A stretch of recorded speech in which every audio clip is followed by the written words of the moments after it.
Hello, Mike Chess. Alright, magandang umaga po sa bawat isa.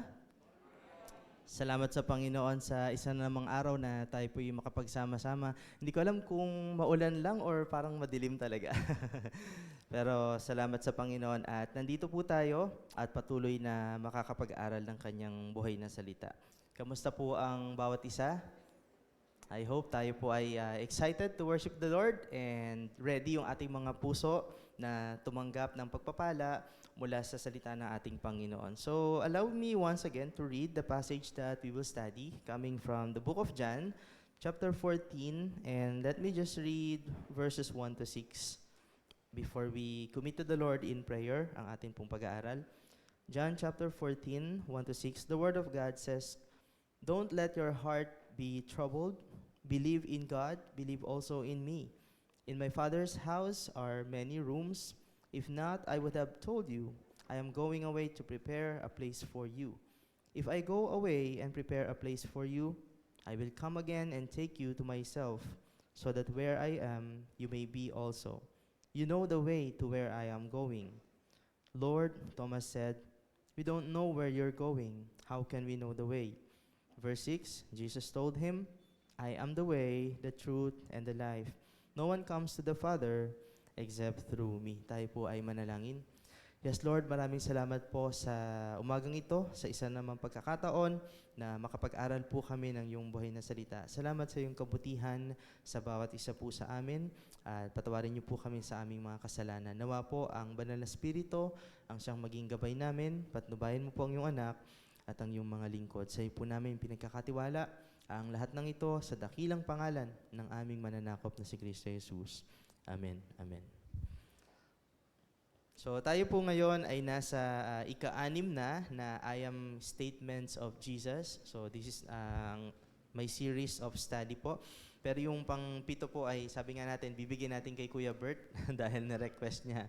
So yung I am the vine. So, nasa na po ba tayo sa bahagi ng aklat ni John sa mga pagkakataon nito? This portion that we will study this morning is actually part na po nung private ministry ng atin pong Panginoong Jesus. Remember, yung mga unang chapters po, yan yung tinatawag nating public ministry ng Panginoon. Kanyang pagpapagaling sa mga may sakit, pagtuturo sa mga tao, pagpapakain sa maraming tao. So, yan po yung mga public ministry ni Jesus. While going towards dun sa kanyang crucifixion mismo po, dito na po yung mga disipulo po ang kanyang kinakausap. And at this point in time, ay nire-reassure ng Panginoong Jesus ang kanyang mga disipulo na kung saan ay napupuno ng mga pangamba at ng mga takot. Especially, nung sinabi po ni Jesus na siya ay babalik na sa Diyos Ama. So, Jesus reassures them by telling them that He will prepare an abiding place for them to be with Him and the Father forever. Yun nga lang po, nagki-create din ito ng confusion sa kanila. Hindi nila mag-grasp agad ano yung ibig sabihin ni Jesus sa mga salita na kanyang binibitawan. So let me share 3 letters C this morning. Explore po natin yung comfort na binigay ni Jesus sa mga disipulo. Tignan natin yung claim ni Jesus patungkol sa kanyang sarili and also the calling of Jesus to His disciples at sa bawat isa po sa atin na tagasunod ng ating Panginoong Jesucristo. So number 1, the comfort. Sabi ni Jesus, "Let not your heart be troubled. Ye believe in God, believe also in me." So ang tanong po natin, bakit kaya napupuno ng mga pangamba ang mga disipulo at this point in time? Now, if we will go back, isang chapter po, doon natin makikita yung mga clues sa mga bagay na kung saan ay nakakontribute sa takot na meron po ang mga disipulo. Number 1 is because Jesus said He was leaving soon.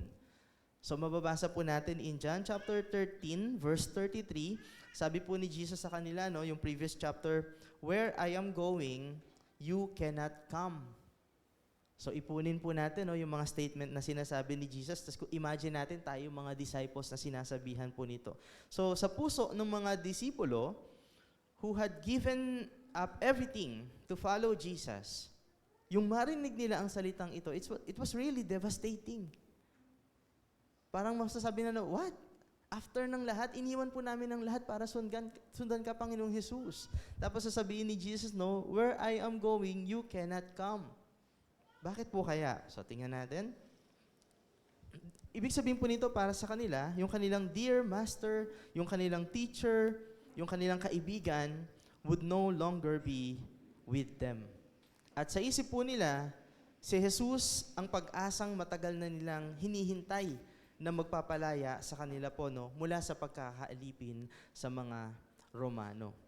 So sa madaling sabi, Jesus' statement here carries a lot para sa mga disipulo, no? They were confused. Saan kaya pupunta si Jesus? Iniisip din nila, bakit hindi kami pwede pang sumunod sa Kanya? Hindi ba talaga kami pwedeng sumunod sa Kanya? At ano na mangyayari sa amin kapag wala na ang Panginoong Jesus? So that's number 1. Pangalawa po, part ng kanilang pagkabalisa ay yung prediction ni Jesus na meron pong isa sa kanila ang magkakanulo sa Panginoong Jesus. Sabi niya in John chapter 13, verse 21, one of you will betray me. So imagine natin, no, among the 12, kung tayo ay nasa isang room, tapos sinabi ito ni Jesus, siguro magtitingin, sino kaya dito yung tinutukoy ni Jesus? So, andyan yung kanilang mga pangamba na may mga ganitong klase ng statement po ang ating Panginoong Hesukristo. So, yung kanilang sense of security, yung kanilang sense of trust, somehow parang nasi-shake po, no? Pangatlo, sinabi rin po ng Panginoong Hesus sa bandang dulo ng chapter 13, at pinangalanan niya mismo, sabi niya, Peter, the cock shall not crow till you has denied me 3 times. So ano po kaya yung dating nito sa mga disciples na sinabi to ni Jesus? Even si Peter, na isang very bold, very loyal sa Panginoong Hesus, ay magfe-fail. So kung siya na kanilang nilulook up as isa sa mga leader ng mga disciples, ay magfe-fail. What hope did the rest of them have? So ito yung mga bagay na nakakadagdag po sa kanilang feeling of spiritual instability and fear. Idagdag pa po natin dito, nasabi nga natin kanina, they were actually expecting a political messiah na magpapalaya sa kanila po, no, mula sa pagkakaalipin sa mga Romano. Pero yung messiah na kanilang ine-expect, na nagkiklaim na dumating na, nakasakasama po nila, ay biglang magsasalita patungkol sa kamatayan. So parang, what? Buhay yung pag-asa namin eh, no? For 3 years, nakasama namin ng Panginoong Yesus, biglang magsasalita ang Panginoong Yesus na ako ay mamamatay. So parang yung pag-asa po nila, no, unti-unting nalulusaw. Akala nila ito na yung panahon na i-restore yung Israel. Akala nila ito na yung panahon na i-establish ng Panginoong Yesus yung kanyang kingdom dito sa earth. Pero nagsalita ang Panginoong Yesus patungkol sa kanyang suffering, patungkol sa kanyang paglisan, at patungkol sa kanyang kamatayan doon sa krus. So, ang pakiramdam nila, mawawala na sila ng protector, mawawala na sila ng provider, mawawala na sila ng source of wisdom at ng kanilang spiritual leader. So, iniisip nila, no, paano pa namin mapagpapatuloy yung mission? Or marahil iniisip po nila, ipagpapatuloy pa ba namin yung mission? Na for 3 years, ito yung dinikdik at binigyang diin ng atin pong Panginoong Hesus sa kanila. Sino na yung maglilid sa kanila sa mga panahon na ito? At marahil, isa rin po sa iniisip nila, are we strong enough na pag umalis man ng Panginoong Hesus ay talagang makikarry on natin itong mission na ito? So, sana po no, nabubuo sa isip natin yung lalim ng nararamdaman ng mga disipulo sa mga panahon na ito. Kung bakit sinabi ni Jesus, no, let not your heart be troubled. So, paano po tumugon ang Panginoong Hesus sa kanila? Although He is leaving them bodily, hindi naman po ibig sabihin po pala nito ay magiging panghabang buhay na sila ay iiwanan ng Panginoong Hesus at hindi sila maaaring sumunod sa kanila. Because Jesus is confident that He will meet Peter and the rest of the disciples in where? In His Father's house. Kaya nga po, 2 bagay yung ginamit ng Panginoong Hesus para sila po ay i-comfort. Number 1, Jesus strengthens their faith. So, punong-puno sila ng takot. Tapos sabi ng Panginoong Hesus, ye believe in God. believe also in me. So it is either indicative daw po or an imperative statement ni Jesus. But more on, nakalinya po ito sa imperative na kung kayo naniniwala sa Diyos, maniwala kayo sa akin. Hindi lang sinasabi ni Jesus na dahil naniniwala kayo sa Diyos, maniwala kayo sa akin. Kundi kayo na naniniwala sa Diyos, maniwala kayo sa akin. So binibigyang diin ng Panginoong Yesus dito yung kanila pong pananampalataya. Even though the disciples, meron po silang mga good reasons para sa isang banda talagang valid yung kanilang pakiramdam na they are troubled. Meron silang mga anxieties. Pero sabi po ni Jesus dito, they have to have faith in the Father and in the Son. They did not have to give into the emotions of fear and despair. Kaya sabi ni Jesus, do not let your hearts be troubled.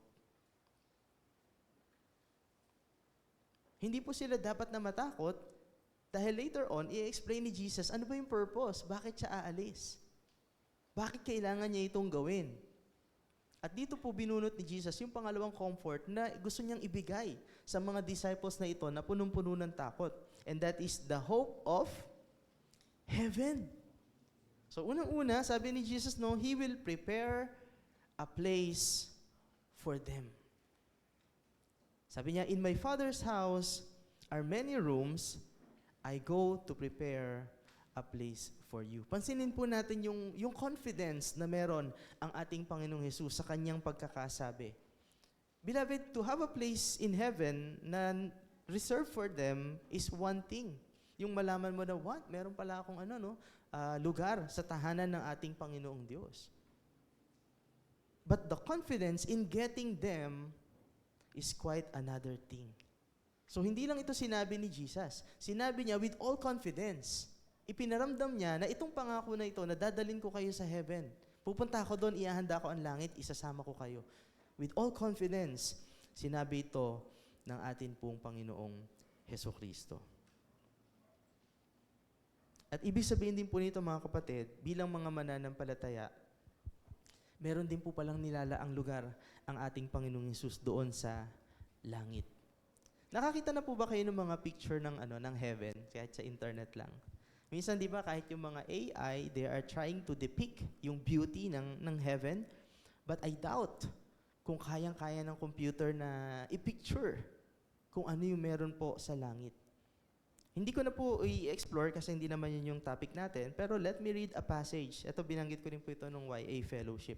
Paano din i-describe ng Bible yung mga bagay na hinahanda ni Lord for us in heaven? Sabi po ng 1 Corinthians chapter 2, verse 9, no eye has seen, no ear has heard, no mind has imagined what God prepared for those who love Him.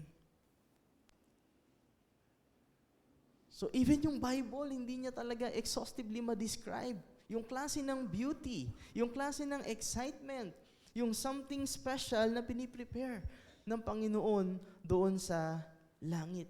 Ibig sabihin po ng passage na ito, heaven is really a very exciting place to be. Sino po dito yung mahilig magpunta sa mga malalayong lugar? Ay, sila, attorney yata, galing recently sa Japan po ba yun? Japan, ayan. Ako gusto ko makapunta ng Korea. Gusto ko maranas ng snow. So, di ba, mahilig tayong pumunta sa iba't ibang lugar. Tapos pagka alam mo na meron kang pupuntahan na magandang lugar, di ba na-excite tayo? So, imagine yung heaven. Yung klase ng description. Samantalang yung earth, alam natin na tainted by sin. Halimbawa na lang po yung Palawan. No? Ayan, gusto ko rin mapuntahan yung Palawan. Ang ganda-ganda daw ng Palawan. Kasi hindi pa ako napunta eh. Sino po nakapunta na ng Palawan dito? Ayan. Sobrang ganda daw po, no? Pero ini-imagine ko, kung dinidescribe nila na sobrang ganda ng Palawan, may bahid pa ng kasalanan ng tao yun. So imagine heaven na walang bahid ng kasalanan. Ganun yung lugar na pagdadalan sa atin. It's a perfect place that we should all be excited.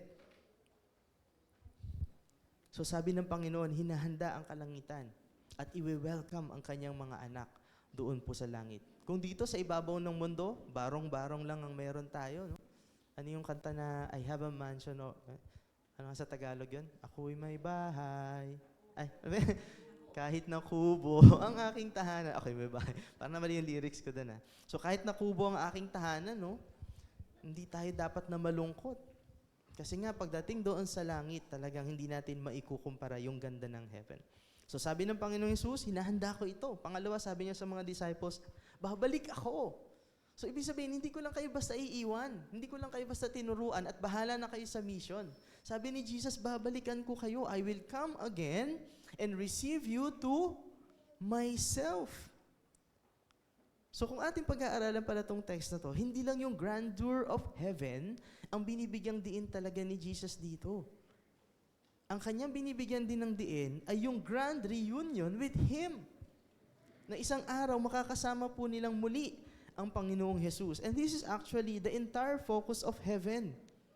Hindi lamang yung ma-amaze tayo, nalalakad ka sa streets of gold, magandang mga bagay na malaman po ang mga yun. Pero what should excite us is that very moment that one day we will all be reunited finally with our Savior Jesus Christ. Heaven is not heaven because of streets of gold or pearly gates or even yung mga presence ng angels. Heaven is heaven because Jesus is there. At kahit gaano pa kaganda ng heaven kung wala ang Panginoong Jesucristo, baliwala po ito. So sana po, no, ito yung magbigay ng excitement sa bawat isa po sa atin, especially sa mga panahon na tayo po ay nakakaranas ng kawalan, nakakaranas ng kakapusan, nakakaranas ng kapighatian. Because we will remember that everything is really temporary. Hanggang dito lang po. And compared yung lifespan natin sa eternity, hindi natin siya pwedeng maikukumpara. So sabi diyan, susunduin ng Panginoong Hesus. Ito yung sinisiris ni Pastor Jerry po, no? Magkakaroon ng rapture. We will be reunited with Jesus. Dadalhin niya tayo sa langit. Ikakasal tayo sa Panginoong Hesus. At sabi po diyan, they will be with Him forever. Sabi ni Jesus, no, that where I am, there you may be also. So heaven will be an eternal bliss that no one can take us away anymore sa presensya ng atin pong Panginoong Hesus. All this, Jesus said, in answer to their anxious hearts. Ano po ba yung mga katotohanan patungkol sa takot na meron yung mga disciples?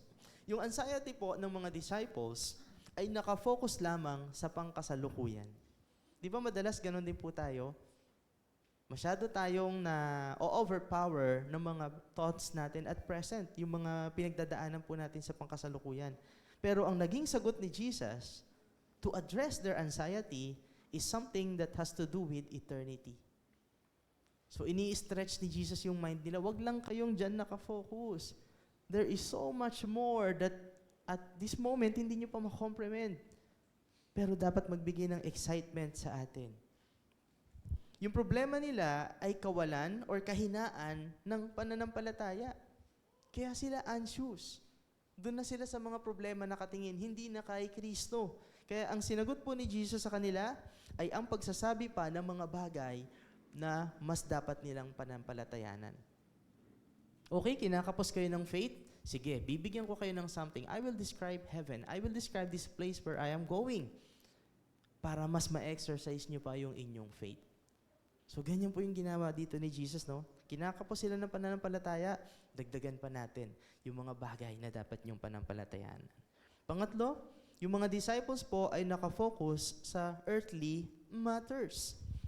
Kaya ipinaling ni Jesus ang kanilang puso sa mga bagay na makalangit. Beloved, tayo po, ano po yung nabibigay sa atin ng pangamba? Ilan kaya tayo ngayon po sa loob ng church na to? Iba-iba yung mga background natin po, no? Sa nakaraang isang linggo, iba-iba yung mga na-experience natin sa buhay. Meron tayong iba't ibang mga burdens na dinadala. Maybe some of us ay may mga problema sa relationship, sa asawa ninyo, sa inyong anak, sa inyong magulang. Maybe yung iba ay pananalapi. Meron tayong malalaking pangailangan.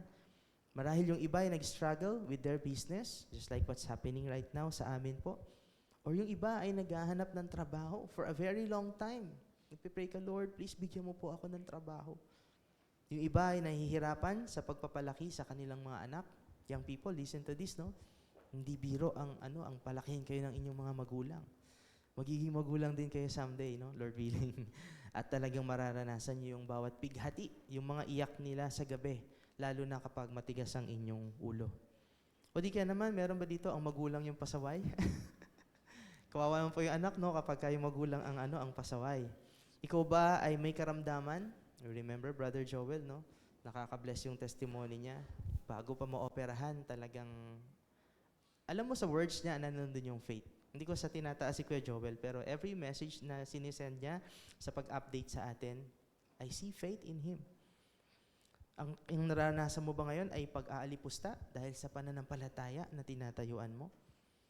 Do you have a broken family or any kind of brokenness? Iba-iba yung mga bagay na nagbibigay po ng anxiousness sa atin pong buhay. And sadly, madalas hindi po tayo nagiging iba sa mga disipulo. Napupuno tayo ng kalungkutan. Napanghihinaan tayo ng pananampalataya. Dalawang bagay lang po yan palagi mga kapatid. It is always either we are living in fear right now, doon sa mga context na binanggit natin sa ating mga buhay, or we are living in faith. Nasaan ka po doon kapatid? And recently, as I look back, even in my own spiritual life, hindi po ibig sabihin na pastor kami, we have perfect faith. Sana wag po nating iisipin yon. Sabi ko recently, ang daming mga challenges. And I find myself failing. Nakaka-relate ako sa mga disciples. Sabi ko, bakit parang masyado na ako nakatingin lang sa mga bagay na pangkasalukuyan? I'm living in fear. Pero ang sabi ni Jesus dito, you believe in God, believe also in me. Huwag tayong mamuhay sa takot, kundi mamuhay tayo sa pananampalataya. Madalas po, no, nakafocus lang tayo sa pangkasalukuyan, sa mga bagay na nandito sa mundo, at hindi natin nararamdaman unti-unti na pala nitong kinakain yung ating pananampalataya. Pero nawa, namnamin natin yung pangako ni Jesus. Ubusin man tayo ng mga bagay na nandito sa sanlibutan, mapuno man tayo ng napakaraming alalahanin at mga kapighatian, maalala natin palagi at yakapin natin na meron tayong buhay na pag-asa sa Panginoong Hesukristo. At pansamantala lamang po lahat. Kahit na sabihin mo na, Pastor, hindi nyo kasi naunawaan yung nararamdaman namin ngayon eh. Kami na yata yung pinagsakloban ng langit at lupa. Baka kami na yung may pinakamalaking problema. It doesn't matter. Hindi nagbabago yung pangako ng Lord. Kahit na i-compare mo yung sarili mo at pakiramdam mo this morning na ikaw na yung pinakang burdened na tao, hindi magbabago yung pangako ng Panginoon. Meron siyang hinahanda na langit. At lahat ng mga bagay na nangyayari po sa atin dito sa lupa, yan po ay pawang paghahanda lamang ng pagiging citizens natin ng heaven. Para pagpunta natin doon, talagang ready tayo. At sobra nating ma-appreciate. Kasi dito sa ibabaw ng mundo, na-appreciate mo yung sufferings eh. So yung bliss, yung heaven, yung beauty ng Lord, yung kanyang holiness, mas magpupuri tayo. Lord, salamat. Yung pala yung dahilan kung bakit sa earth naranasan ko itong mga paghihirap. Kasi when I get to heaven, I can testify about your goodness, about your glory, about your faithfulness, about your mighty hand, about your power, about your healing. So lahat ng yan, pagsasalusaluhan natin, mapupuno tayo ng papuri doon sa langit pagdating natin doon kasama ng ating Panginoong Jesucristo. So nawa, ang mga bagay na ito ay mag-boost ng ating faith at mag-encourage po sa atin anuman yung ating pinagdadaanan. So sabi po natin kanina, ang diin dito ng Panginoong Yesus ay hindi lang yung beauty ng heaven, no? At sana nga po, when we talk about this passage or when we share heaven sa mga tao, wag lang tayo mag-focus dun sa ganda. Wag lang natin silang akitin dun sa byproduct. Ibalik natin sa Panginoong Hesus yung lahat po.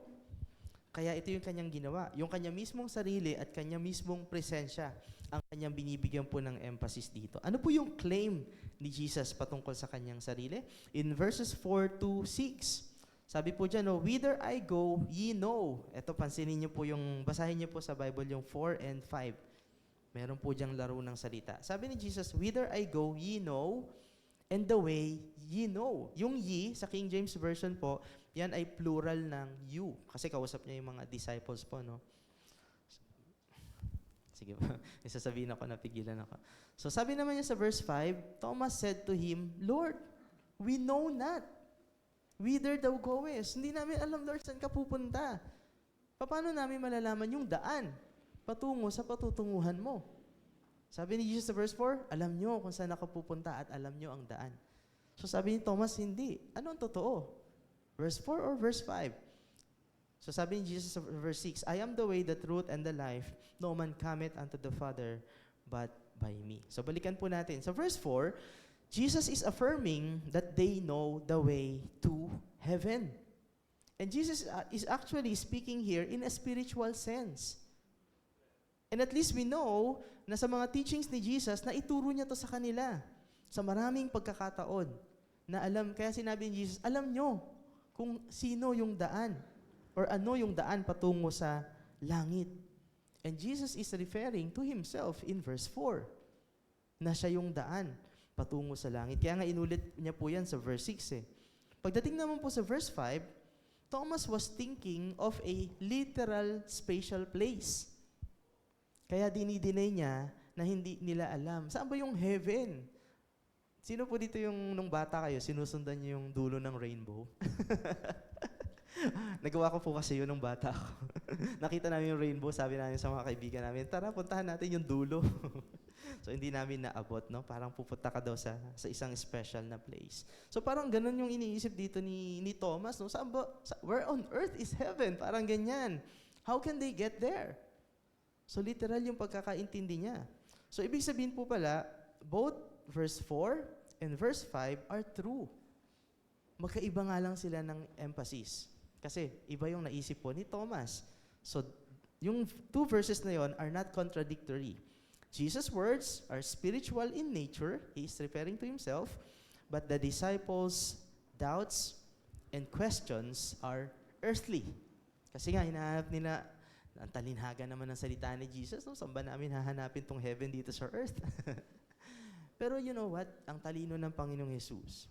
Jesus purposefully draw out their confusion so that He could teach them a deeper truth about Himself.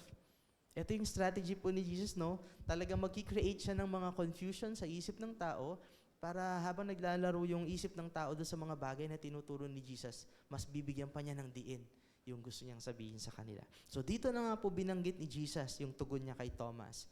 Sabi niya, alam niyo po, madalas ganito yung mga disciples eh, pagkakausap ni Jesus. Lagi nilang nami-misinterpret, misunderstand, or hindi na talaga ma-comprehend agad yung mga binibitawan. Even yung mga parables ni Jesus, kami yung mga pagkakataon, yung talinhaga, meron tayong mababasa na explanation pa after. Talagang inaabot ni Jesus yung mga disciples sa level ng faith na meron sila. So kung hindi naintindihan ni Thomas yung verse 4, sinabi na ni Jesus diretsuhan.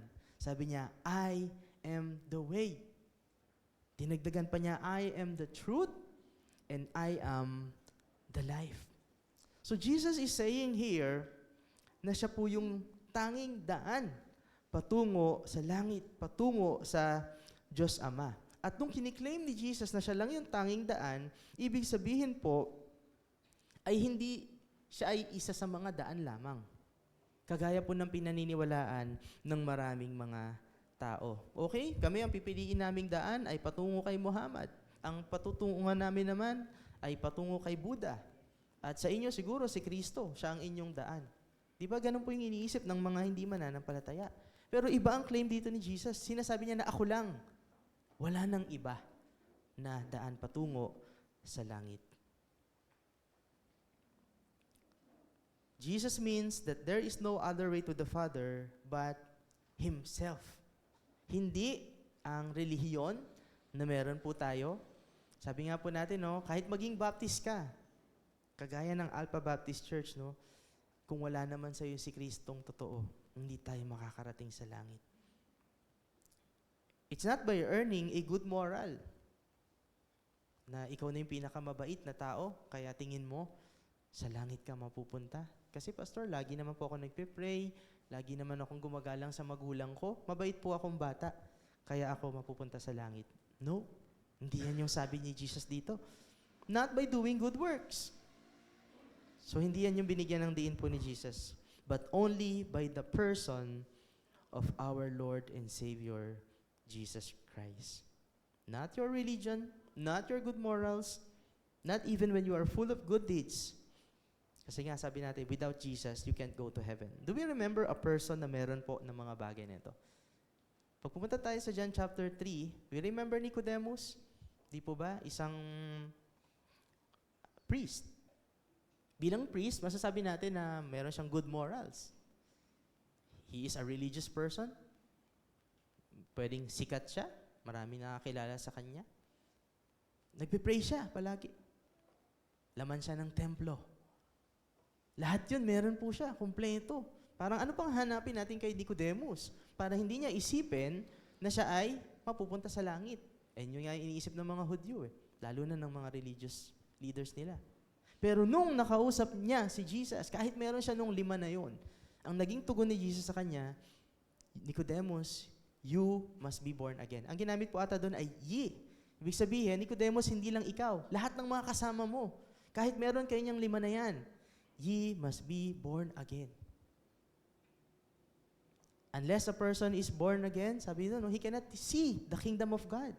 So parang sinasabi niya kay Nicodemus, talagang binura niya lahat ng mga bagay na iniisip niyang magdadala sa kanya sa langit. At sinabi dito ni Jesus kay Thomas, I am the way. Kasi ako lang, the person of Jesus Christ. So we have to make sure, kapatid, na tayo po ay nasa tamang daan. Si Jesus po ba ang daan mo, ang iniisip mo na daan na makapagdadala sa iyo sa langit? Or hanggang ngayon, iniisip mo na naniniwala ka kay Jesus at ako ay lagi naman nag-church, kaya ako mapupunta sa langit. So that is a wrong formula. Dapat si Jesus lang po. Jesus is enough because Jesus is the only way to heaven. Kaya mga kapatid, pagka dadalaw po kayo sa ibang mga churches or iniisip nyo pumunta sa ibang mga church, sana wag po yung ganda ng building. Ay, gusto kong pumunta doon kasi mas maganda, mas malamig doon. 10 aircon nila. O kaya naman ay mas masaya kasi yung music. Sa Alpha Baptist Church kasi kumakanta ng hymnal. Ang saya-saya ng hymnal, nakaganon yung muka. So doon tayo, may mga doon, may mga tambulan doon. May mga gumaganong-ganong ilaw doon, mas masaya. So minsan yung hinahanap ng mga tao po, no, pagpupunta sa mga church, o kaya kung yung convenience, or mga friends, lalo na pag mga kabataan, no, doon tayo sa church na yun kasi mas masaya, mas feel ko, belong ako, parang ganyan. Sana hindi po yun yung hanapin natin. Kasi hindi ka niyan madadala sa langit. Ang hanapin natin, kung ang isang church ay maiging nagtuturo patungkol kung sino si Kristo. At ang malino na tinuturo ng Biblia kung sino si Kristo, siya lamang ang tanging daan sa langit. Jesus is the only way to heaven. At sabi diyan, Jesus is the truth. So balikan po natin yung context. Yung mga disciples, they are wondering and they are in fear. Noong mga panahon na yun, iniisip siguro nila, magtitiwala pa ba ako kay Jesus? Totoo pa ba yung mga sinasabi ni Jesus? Di ba minsan po, pagka napupuno tayo ng takot, minsan kahit gaano katotoo yung pangako sa atin, parang nagda-doubt. Meron ba ditong, nung bata pa kayo, sabi lang ng nanay mo, mamamalengke lang ako babalikan kita. Tapos nung matagal na, dumidilim na, wala kang kasama sa bahay, no? Nag-iisip ka na, babalik pa kaya yung nanay ko, yung tatay ko? Minsan, dahil sa takot, kahit gaano katotoo yung sinasabi sa atin, pinagdududahan natin. So, ganito po yung nararamdaman marahil ng mga disipulo sa mga panahon na ito. Nag-iisip na sila, magtitiwala pa ba ako kay Jesus? Sabi nga niya, iiwanan kami. At sabi pa niya, you cannot come. In chapter 13. So by saying that Jesus is the truth, binibigyan niya ng diin, you can trust me. Magtiwala lang kayo patuloy sa akin. At lahat ng sinabi ko ay mangyayari. Huwag kayong magduda. Parang ganyan po yung sinasabi dito ng mga disipulo. At ano po ba ang ginawa ni Jesus? Dalawang bagay. Una, Jesus reveals the Father. Pansinin niyo po, yan din ay binigyan ng diin dito. In chapter 7, verse 7, yan yung kanyang bold claim. Sabi niya, if ye had known me, you should have known the Father also. And from henceforth, ye know Him and have seen Him. So makalawang ulit, binigyan din po ni Jesus yan. Nung nag-insist pa si Philip, na sabi niya, Jesus, ipakita mo sa amin ng Diyos Ama, okay na kami doon. So sabi ni Jesus sa verse 9, have I been so long time with you, and yet hast thou not known me, Philip? Sabi niya ganyan, no? He that hath seen me, hath seen the Father. And how sayest thou then, shew us the Father? Pangatlo, sinabi pa ni Jesus diyan, binigyan pa niya ng diin yung kanyang perfect unity with the Father in verse 10. Sabi niya, believest thou not that I am in the Father, and the Father in me? The words that I speak unto you, I speak not of myself, but the Father that dwelleth in me, He doeth the works. So dun sa tatlong bagay na yun na sinabi ni Jesus, sinasabi niya that He shares the same nature with the Father. And Jesus fully reveals the Father. Pag nakita niyo ako, nakita niyo na ang Diyos Ama. Sabi niya sa mga disipulo, Jesus does nothing apart from the Father. Kung ano yung kanyang ginagawa, yun ang gawa ng Ama. At ang gawa ng Ama, ang kanyang ginagawa. The Father's presence is in Him. So yung kanyang perfect unity with the Father, yung kanya pong binigyan ng dino. In simple words, sabi niya dyan, if you see Jesus, you see the Father. And explicitly, yan yung sinabi na ni Jesus in John chapter 14, verse 9. So Jesus fully revealed the Father. Pangalawa, Jesus is reliable. So ito yung mga truth na binibigyan po ng diin dito, no? Jesus wanted to teach them that their anxieties, their fears, their doubts are lies. At hindi kayo doon dapat manangan. You should not rely on sa nararamdaman nyo ngayon, sa inyong mga takot. Jesus is the truth. Sabi niya, I am the truth. And His words and promises are the ones that they should fully rely on. Dito kayo manangan, sapagkat ako ang katotohanan. So sinabi niya, siya ang daan, siya ang katotohanan na dapat nilang panindigan, tayuan, standing firm on the solid rock. Pangatlo, sabi niya dyan, He is the life. So again, ibangga po natin sa context, no? Troubled na troubled sila, nako-confuse sila, they are afraid, they are spiritually shaken. Sabi kasi ni Jesus, aalis siya, at isa sa kanila may magbe-betray, and even yung kanilang strongest leader among them will deny Jesus. Yung kanilang hope for political Messiah ay talagang nayayanig. So paano na yung future? They feel as if the Messiah's plan is falling apart. Parang nabasag yung plano. At dahil nabasag na yung plano, it leads towards the danger of death. Yun naman po, at the end of the day, lahat ng mga fear nila, natatakot sila kasi lahat yan patungo saan? Kamatayan.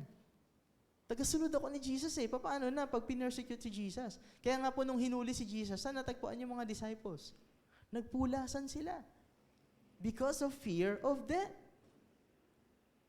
And I believe yung mga fears na meron tayo, madalas, kapag ni-boil down natin sila, doon din po uuwi yun. Bakit ka natatakot sa sakit? Bakit ka natatakot operahan? Kahit ngipin lang yung operahan sa'yo. Di ba? Natatakot tayo kasi iniisip natin lahat patungo yun doon. Natatakot tayo mawalan ng pagkain. Bakit? Mamamatay tayo. Lalo na kung 4 na beses ka kumain sa isang araw o 5. Po ba? Lahat yun patungo doon, yung mga takot na meron po tayo. Doon po lahat yun nauuwi. And into this fear of death, Jesus speaks of life. Even if He dies, even if the disciples fail or are scattered, their life remains because Jesus Himself is the source, He is the sustainer, And He is the securer of our life. Kaya pag napupuno tayo ng pangamba, lumapit tayo sa author of life, mga kapatid. The problem with us, the moment na tayo po ay in danger na, kapag ka life and death na yung pinag-uusapan, madalas hinahanap natin sa ibang mga bagay ang buhay. Nakakalimutan natin kung sino yung totoong author ng buhay. Lumalayo tayo sa Panginoon. Magtatrabaho ako. Pag di ako nagtrabaho, mamamatay kami sa gutom. Bahala, kayo na lang maglingkod sa Panginoon. Pero nakakakita ako ng mga tao na sa kabila ng kanilang kawalan, aktibo sa paglilingkod. Bakit ganun?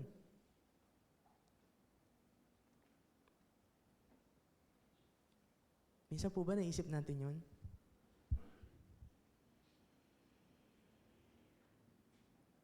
Ang dami ko nakikitang ganun. Nagkukwentuhan kami patungkol sa mga problema sa buhay. Hirap na hirap yung mga tao. Pero makikita mo, nag-aayos sa church, naglilingkod. Pero tayo pag na problema, iniiwan natin si Lord. Madalas. So church, balik tayo sa Panginoon. Sana hindi maging ganun yung mindset natin. Pag puno-puno na tayo ng problema, hahanapin natin yung life sa ibang mga bagay. You will really never find life dito sa ibabaw ng mundo. Because Jesus is the life. Sorry po. Wala po to sa script ko. Do you find more secure kapag marami kang pera sa bangko? Is that your security ng buhay? Do you base your security kapag nasa loob ka ng malaking bahay, magandang bahay?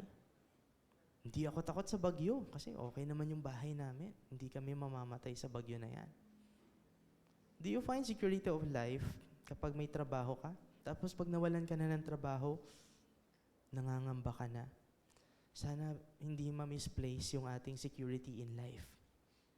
May we always see Jesus alone as the life.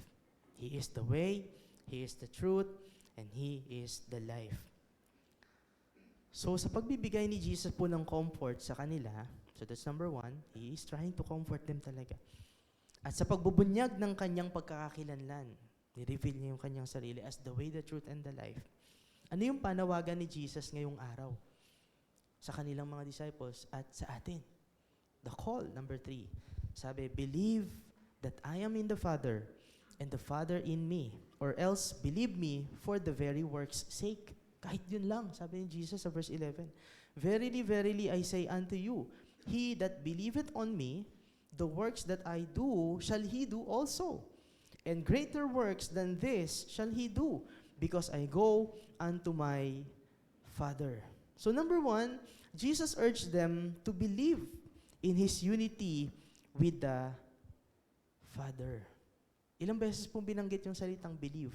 Ang daming beses binanggit. Kasi yun yung kinukulangan sila. Yun yung nawawala. So maniwala kayo na iisa ako at ang Ama. My words and works prove that God is really in me. My life is the fullest revelation of God. Philip, sabi niya ganun, wag mo hanaping ipakita ko sa iyo ang Diyos, sapagkat kung ako ay nakita mo na ang Diyos Ama. Trust me, even if you do not fully understand kung bakit ako aalis sa ngayon. So yun sinasabi po dito ni Jesus. Believe that I and the Father are one, and nothing is out of control, kahit siya po ay bumalik sa langit or mamatay man. So pangalawa, hindi lamang niya ini-encourage sila na manampalataya ng buong buo kay Jesus. Jesus appeals to their experience with Him. So parang kaya nga po sa verse 11, sabi niya, kahit yung sa works na lang i-consider nyo. Nakasama ninyo ako for 3 years. If faith in His word is difficult in that moment of confusion, sabi niya, believe because of the works you have seen me. Ano po ba nakita nila? Nakita nila yung mga miracles ni Jesus. Nakita nila kung paano siya nagpagaling ng bulag na nakakita. Chapter 9. Paano binuhay yung patay. Paano niya kinalma yung bagyo. Paano niya pinakain mula sa kakaunting pagkain ang libo-libo. Hindi po yun mga tricks. Hindi po yun magic na ginawa lang ni Jesus.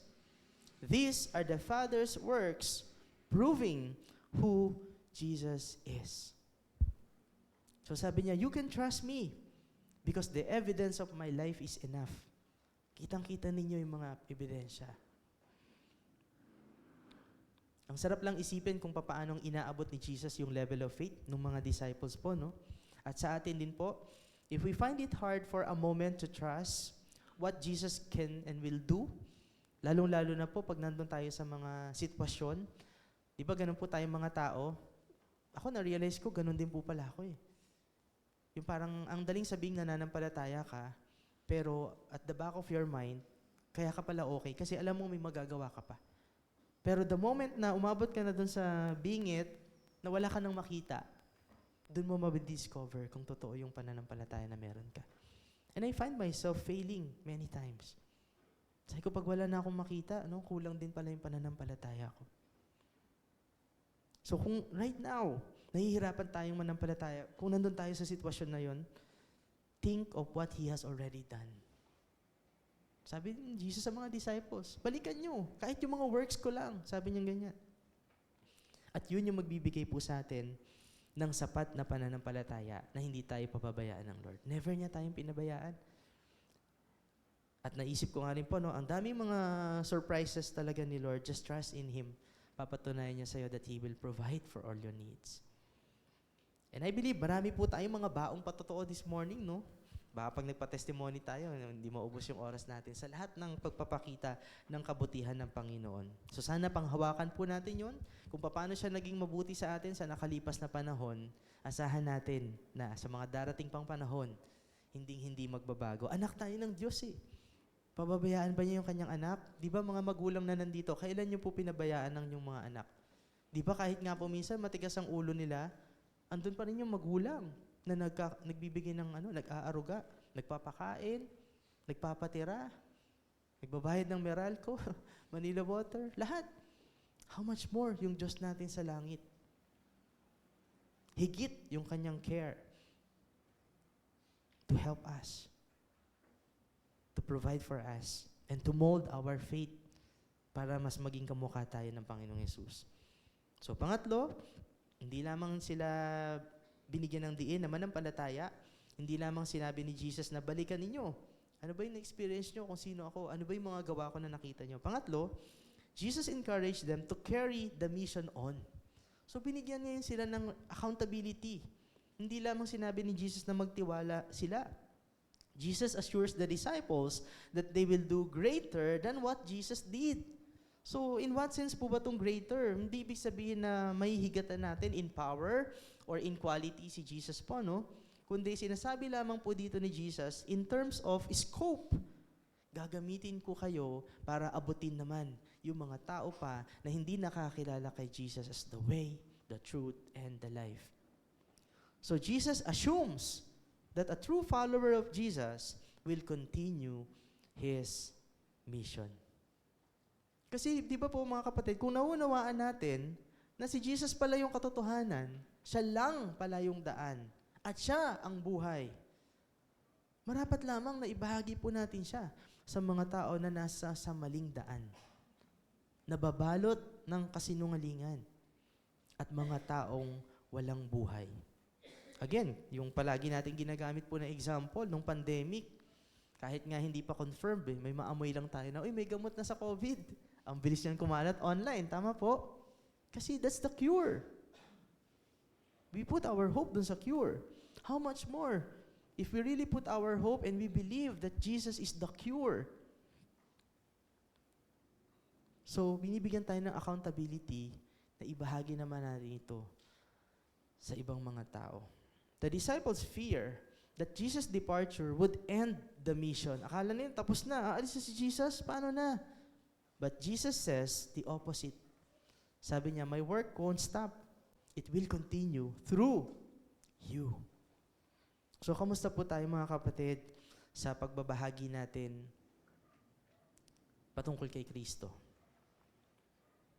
We only have time here on earth to tell about Him sa atin pong mga loved ones. Kaya sana po, lagi nating makita yung urgency. Mahalaga po yung urgency. And the brevity of life. Who would know na yung kasama mo, kahit yung kasama mo na lang sa bahay ngayon. Sino po sa atin dito may mga kasama sa bahay na hanggang ngayon, alam mo, hindi pa nila kilala ang daan, ang katotohanan at ang buhay. Hindi habang panahon makakasama mo sila. One day, magugulat ka, either you or them, kukunin ni Lord. And what if they do not know the way, the truth, and the life? That's it. Yun na po yun. They will be forever suffer in hell. So let's start with kung sino yung mga nasa circle natin. Hindi mo po kailangan agad pumunta ng Indonesia, ng China. Merong binibigay ang Panginoon. Kasama lang natin everyday sa work. Kasama lang natin everyday sa bahay. Katabi lang ng bahay mo. Yan yung mga circle na maaring gusto ng Panginoon na bahaginan po natin sila. So sana po, maalala natin na ang pagliligtas ni Kristo may layunin. Hindi lamang po dun sa stage na manampalataya tayo na parang babying iki-carry niya tayo. Binibigyan niya tayo ng responsibility, ng accountability, na humayo. Kung paano tayo nanampalataya, paano natin siya nakilala, ibahagi natin ang pananampalataya na yon. So 3 bagay ngayong umaga mga kapatid. Nakita natin kung paano in-strengthen ni Jesus yung kanilang faith by giving them more to aspire, to have faith. Nakita natin yung claim ni Jesus, yung kanyang unity with the Father, that He is alone, the way, the truth, and the life. And narinig natin yung kanyang call. Hindi lang tayo mananampalataya ng buong buo, we have to carry on the mission, kagaya po ng mga disciples. Let's pray. Lord, maraming salamat po muli sa iyong kabutihan sa aming pong buhay. Every time we study your precious word together, we feel that the Holy Spirit is in our midst at siya po yung nagbibigay sa amin ng pagkaunawa, especially sa mga bagay na hindi namin lubos maunawaan. And we know, Lord, in our own selves, we cannot comprehend it, Lord, unless the Holy Spirit reveals all this truth to us. Salamat sapagkat ikaw ang daan, ikaw ang katotohanan, at ikaw ang buhay. At lahat ng ito ay pinaranas mo po sa amin, Panginoon. At patuloy na ipaparanas sa amin yung ganda ng buhay. Higit sa lahat po, pagsapit namin sa iyong kaharian doon sa langit. Sa iyo po ang lahat ng papuri sa matamis at dakilang pangalan ng aming Panginoong Yesus. Amen. Amen.